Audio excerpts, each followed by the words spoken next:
You know, I think it's about time that we talk about a film on this show.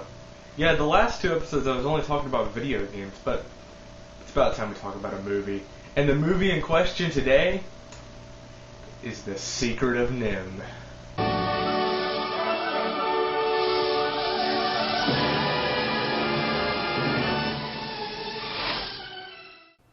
Released in 1982 by Don Bluth, this animated feature, while not making an absurd amount of money at the box office, was met with praise by the people who did see it.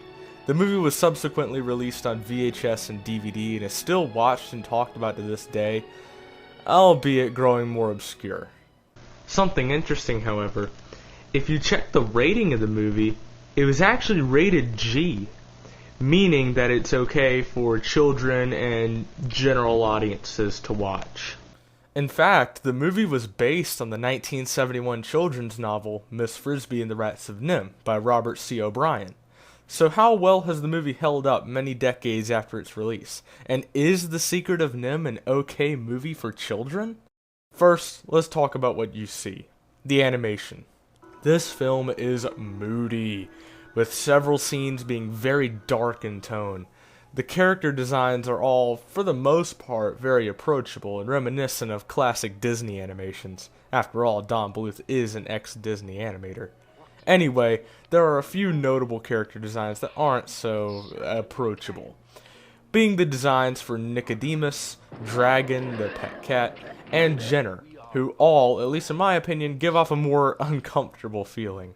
My favorite character design is easily Nicodemus, with his warded hands, hairy face, and long robe, making him just look freaking cool. He almost reminds me of something I would see on the cover of an 80s Nintendo game or old Dungeons and Dragons book. Very nice. There are moments where you can notice hiccups in the animation and minor inconsistencies, but otherwise the animation is nothing short of beautiful. It is so refreshing to see a 2D animated movie after the recent explosion of 3D animation in cinema. On VHS, the colors are slightly washed out, but otherwise the movie looks good on any format. Hell, I watched the movie on my flip phone, and it still managed to look good. One of the main reasons I have to question the G rating given to this movie is because of multiple scenes with violence and bloodshed. For example, there is one scene at the end of the movie where the tip of Jenner's sword is coated in blood right after he had killed someone. There is also a sword fighting scene as well as multiple scenes of animals receiving shots. While there are other reasons to question the accessibility for children, I feel the animation in particular is one of them. Now, let's talk about the plot. The story goes that the mother mouse, Miss Brisby, with a B, is trying to heal her sickened son, Timothy, by visiting another mouse named Mr. Ages.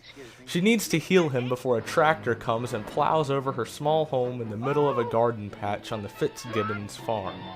That way she can evacuate her family to a safer location. Unfortunately, her son has pneumonia and cannot leave bed for 3 weeks, forcing her to find another way to protect her family. After stopping the tractor with the help of a shrew, she then appeals to the mystical Great Owl to find out what she can do to keep her son safe. The Great Owl tells her to go to the rose bush outside of the farmhouse, where she is to meet Nicodemus, the leader of the rats. With the help of the rats, she is to move her entire house to safety on the protected side of a large stone in the garden. Meanwhile, the kingdom of the rats is in the middle of a heated political squabble of energy independence, in which Nicodemus wants to move the rats out of the rosebush and into the Thorn Valley, where they can become self-sufficient, and Jenner, a relatively young leader of opposition, wants the rats to remain in the rosebush and subsist off of the electricity that they take from the Fitzgibbons. I know that story is a bit to take in, but I find it to be quite fascinating. The story puts a spin on the traditional talking animals formula too, and instead grounds it more in reality. I can't go too much more into detail without spoiling major plot developments, so all I can really say is that the story is very intriguing. I would also say that for the most part, it's fine for children, though there is violence. Mainly, the violence in the story isn't too off-putting for children, rather it's the way the violence is presented in the film through the animation that makes me question its rating. Finally, let's talk about the things you can expect to hear in this movie. The first thing I'll talk about is the score, since it's literally the first thing you hear. It was composed by Jerry Goldsmith and is played by a live orchestra, not too dissimilar to traditional movies for the time.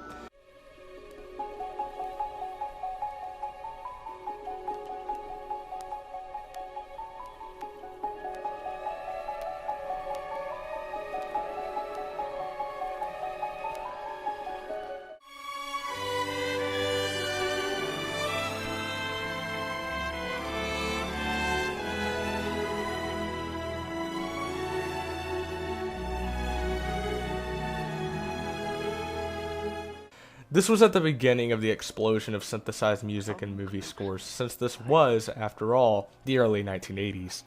The score is absolutely exquisite, and I remember many scenes in the movie not just by what I was actually seeing, but also by the music of the scene. For almost every scene in the film, there is a unique track that is incredibly memorable.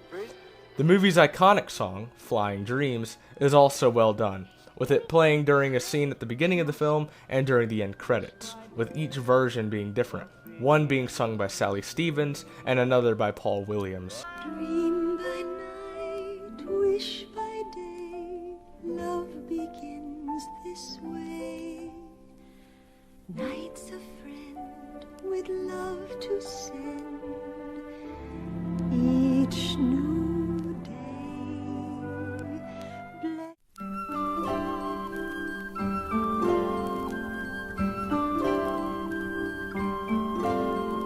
Dream by night, wish by day, love begins this way. Loving starts when open hearts. The voice acting in this movie is actually quite good, with notable voices being... Yeah, I guess that's enough exercise for one day. Besides, I'm really after this terrific string. I'm working on a love nest for two. You know what I mean? Oh, I see. You have a girl. Hear me.